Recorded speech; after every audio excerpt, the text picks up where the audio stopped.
بدقسمتی سے پاکستان کرکٹ میں پروپیگنڈا، حقائق کے خلاف باتیں اور اس طرح کی چیزیں اتنی زیادہ ہو چکی ہیں کہ یہاں پر حق سچ کی بات کرنا ہی انتہائی مشکل ہو چکا ہے۔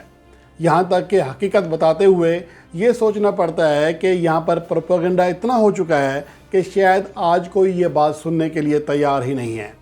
جو لوگ سوشل میڈیا کو جانتے ہیں ان کو پتہ ہے کہ ٹرینڈ کے خلاف بات کرنے سے کتنا نقصان ہوتا ہے ویورشپ کے لحاظ سے، لیکن یہاں بدقسمتی سے ویورشپ کے لیے سوشل میڈیا پر ناقدین کی، تجزیہ کاروں کی ایسی بھیڑ چال شروع ہو چکی ہے جس کی کوئی مثال نہیں ملتی۔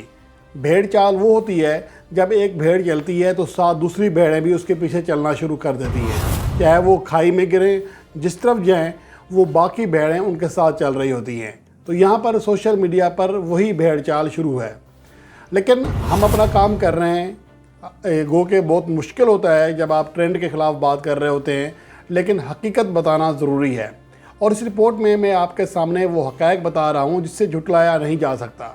اور میں جو کچھ لوگ یہ کہتے ہیں کہ بابر اعظم کی اور رضوان کی سپورٹ کرتا ہوں، بالکل قطعاً ایسا نہیں ہے، نہ ہی یہ دونوں کھلاڑی میرے فیوریٹ ہیں، لیکن میں حقائق کی بات کرتا ہوں، وہ چیزیں جو ریئلٹی ہیں۔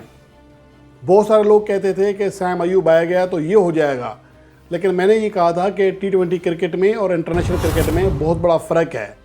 محمد عامر اس کی بڑی مثال ہے۔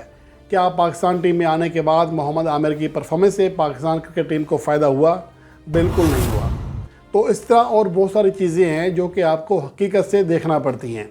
اب میں آپ کے سامنے کچھ چیزیں ایسی بیان کرنے جا رہا ہوں، اور جو لوگ یہ سمجھتے ہیں یا مجھے جانتے ہیں، میں نے بابر اعظم کے بولنگ کے دوران جو غلط ڈیسیشن لیے ہیں اس پر ہمیشہ تنقید کی ہے۔ جو بات غلط ہے اسے غلط کہنا چاہیے، لیکن ایسا نہیں ہے کہ کسی انسان کی مخالفت میں آپ ہر پازیٹیو چیز کو بھی نیگیٹو کہنا شروع کر دیں۔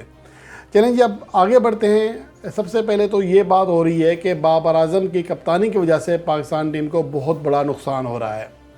سب سے پہلی بات تو یہ ہے کہ جب بابر اعظم نے پاکستان ٹیم کی قیادت سنبھالی تھی تو پاکستان ٹیم اپنی آخری دونوں سیریز میں ایک میچ بھی نہیں جیت سکی تھی، اور سرفراز احمد پاکستان ٹیم کے کیپٹن تھے۔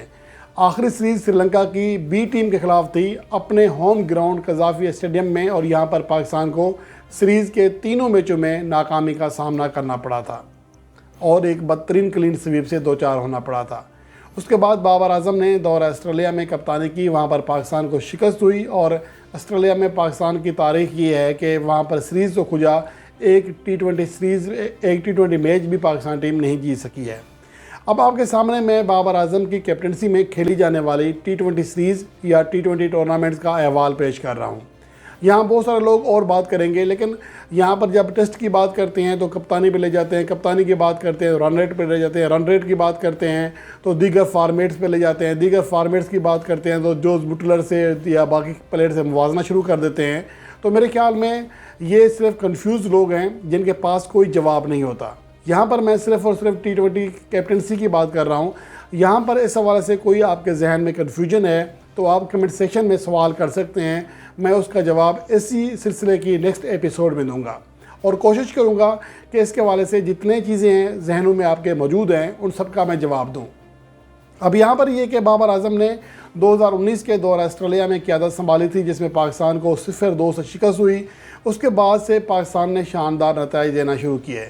بنگلہ دیش کے خلاف 2020 کی سیریز جیتی، اور گو کہ بنگلہ دیش ایک چھوٹی ٹیم ہے، لیکن اسی بنگلہ دیش کے خلاف ہم 2015 میں کلین سویپ سے دوچار ہو چکے تھے، ون ڈے سیریز میں بھی اور T20 سیریز میں بھی شاہد خان افریدی کی قیادت میں پاکستان کو شکست ہو چکی تھی۔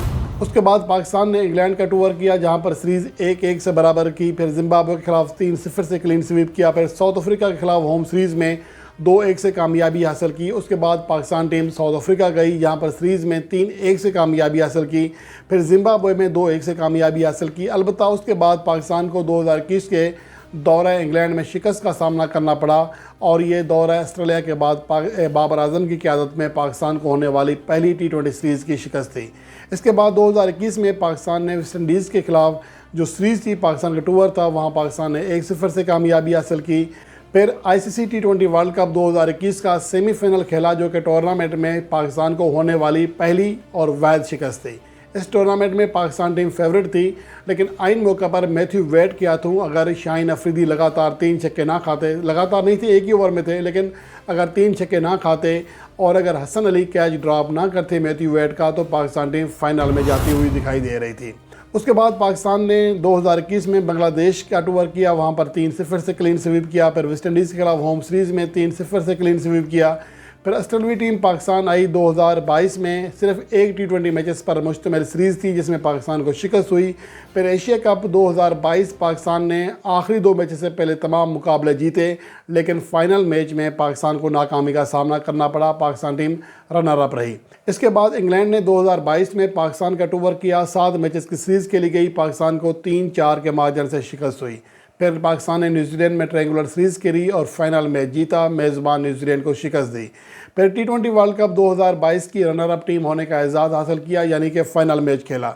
इसके बाद 2023 में न्यूजीलैंड के खिलाफ होम सीरीज़ खेली, जिसमें पाकिस्तान टीम ने 2-2 से सीरीज़ बराबर की। फिर बाबर आजम को कैप्टनसी से हटाया गया। 2024 में दोबारा एज ए कैप्टन वापस आया। न्यूजीलैंड के खिलाफ होम सीरीज़ थी, ये सीरीज़ भी 2-2 से बराबर रही।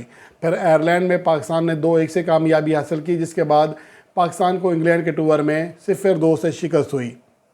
अब यहाँ पर देखना ये है कि बाबर आजम की क़यादत में पाकिस्तान ने मजमूई तौर पर 4 T20 इंटरनेशनल टूर्नामेंट खेले हैं, जिनमें से एक जीता जो कि न्यूजीलैंड में ट्रायंगुलर सीरीज़ थी। 2 बार पाकिस्तान टीम रनर अप रही, जिसमें एशिया कप का फाइनल, T20 वर्ल्ड कप 2022 का फाइनल शामिल था।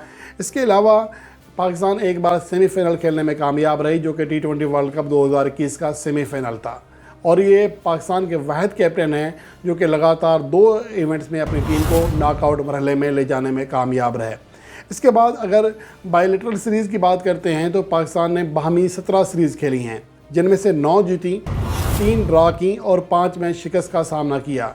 लेकिन यहाँ ये बात भी काबिल ज़िक्र है कि पाकिस्तान ने मासिवाय ऑस्ट्रेलिया के और इंग्लैंड के किसी भी टीम के खिलाफ बाबर आजम की क़यादत में शिकस्त नहीं खाई है। साउथ अफ्रीका के खिलाफ कामयाबी हासिल की हुई है, न्यूजीलैंड के खिलाफ भी कामयाबी हासिल की हुई है, लेकिन इन दोनों टीमों के खिलाफ, ऑस्ट्रेलिया हो चाहे इंग्लैंड हो, इंग्लैंड के खिलाफ कभी भी हम 1 से ज़्यादा मैचेस पर मुश्तमिल सीरीज़ नहीं जीते हैं।